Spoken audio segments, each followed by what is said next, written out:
d'aller vers ces secteurs. Voilà. D'accord. Dites-moi, les gens se demandent concrètement quelle somme minimale peut-on investir au niveau de la bourse? Bon. Et puis, est-ce qu'il faut être régulier ou bien il faut attendre une grosse somme ou bien avoir un cycle de manière très régulière? Ok, donc la somme, normalement il faut dire déjà que en termes de somme, tout dépend des objectifs. Parce que je reviens toujours sur le volet objectif, parce que c'est ce qui est important. Aujourd'hui, la plus petite action en bourse coûte autour de, je dirais quoi, autour de 30 francs. Donc, vous voyez que cette action-là, avec 30 francs, vous pouvez acheter de l'action. Mais est-ce que acheter une action de 30 francs, quel sera votre retour sur investissement? Donc, à la bourse, plus vous mettez plus de montant, vous avez la capacité de pouvoir diversifier. Donc, acheter plusieurs entreprises. Nous avons jusqu'à 48 entreprises cotées sur la bourse. Si vous avez un petit montant, ce sera difficile pour vous de pouvoir tout acheter. Donc, vous serez obligé d'acheter une valeur, deux valeurs, et puis générer voilà, des revenus. Mais comme je l'ai dit, tout dépend de votre objectif, de ce que vous êtes prêt à mettre de côté. Donc, généralement, d'autres commencent à partir de 100 000, 500 000. Nous, dans notre RGI, on demande généralement à l'investisseur de commencer à partir de 2 millions, voilà, pour générer vraiment des revenus. Surtout cette période-là, entre avril et puis juillet, c'est la période où les entreprises partagent les dividendes et autres. Donc, c'est le moment de saisir ces opportunités. Donc, ceux qui viennent investir auront déjà les dividendes. Donc, ils n'auront pas à attendre un an avant d'engager les premiers revenus. Donc, plus vous mettez actuellement, vous aurez des dividendes. Moins vous mettez, vous aurez moins. Mais comme on l'a dit, vous allez à votre rythme.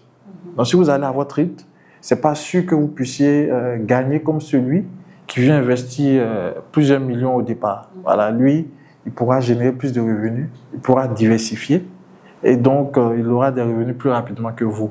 Par contre, pour celui qui mettra un montant bas, ce sera difficile pour lui de pouvoir atteindre aussi rapidement celui qui a mis des fonds. Donc, tout le monde va à son rythme, mais comme on le dit, c'est dans la durée, votre portefeuille forcément va prendre de la valeur.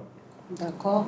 Maximiser son capital souvent demande du sang-froid.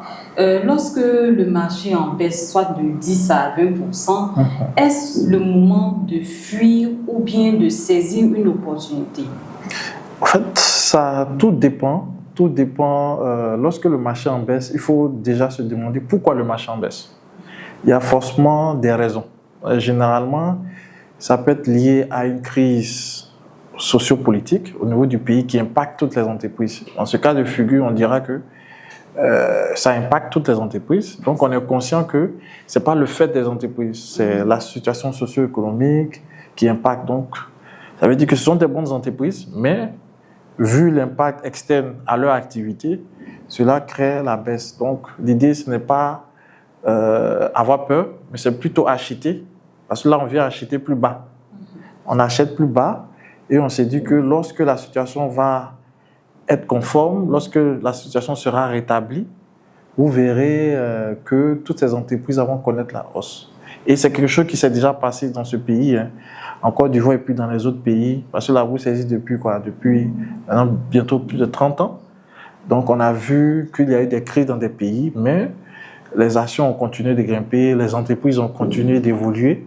Voilà. Donc vous pourrez voir, par exemple, CIE de 2010 et CIE de maintenant, vous verrez vraiment la différence. Vous verrez Total, il y a de cela 10 ans, et Total maintenant, vous verrez la différence. Vous verrez les banques, SGBCI, vous verrez vraiment, vous saurez que l'économie a avancé dans plusieurs secteurs d'activité.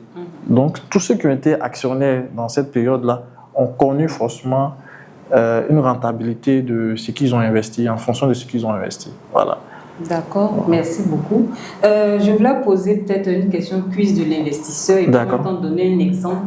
L'Ivoirien lambda, disons un fonctionnaire qui est payé peut-être à 300 000 francs, qui veut investir dans la bourse, à partir de combien peut-il investir? Bon, c'est vrai que vous avez déjà répondu, mais pour quelqu'un qui est payé à 300 000 francs par mois, qui veut être régulier, qui veut peut-être soit épargner pour un projet ou investir, voilà, comment il peut s'y prendre? Comment peut-il s'engager? Ok, cette personne, déjà, avant même de venir investir en bourse, doit faire ce que nous on appelle un bilan de ses dépenses, de ses investissements, comme un budget. Il doit faire d'abord un budget.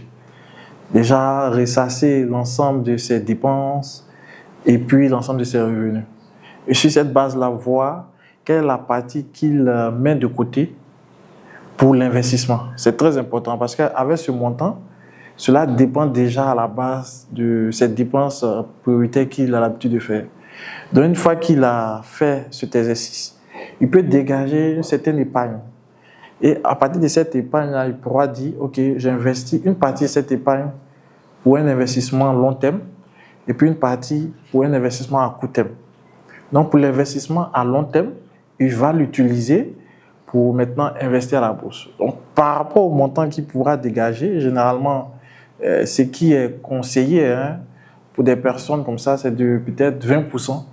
20% de ce qui génère comme revenu. Donc, ça veut dire 20% des 300 000, donc 60 000. Donc, pour 60 000, s'il vient à la bourse, il aura plusieurs manières d'investir. Soit il ira pour ouvrir un compte chez un confrère qui peut-être accepte d'ouvrir des comptes à 50 000, ou bien il peut investir dans ce qu'on appelle les fonds communs de placement. Les fonds communs de placement, eux, c'est encore plus simple. Ça permet, on vous achète des parts. Donc, c'est comme un pot. Un pot, plusieurs personnes se mettent ensemble pour investir et puis c'est géré par un professionnel.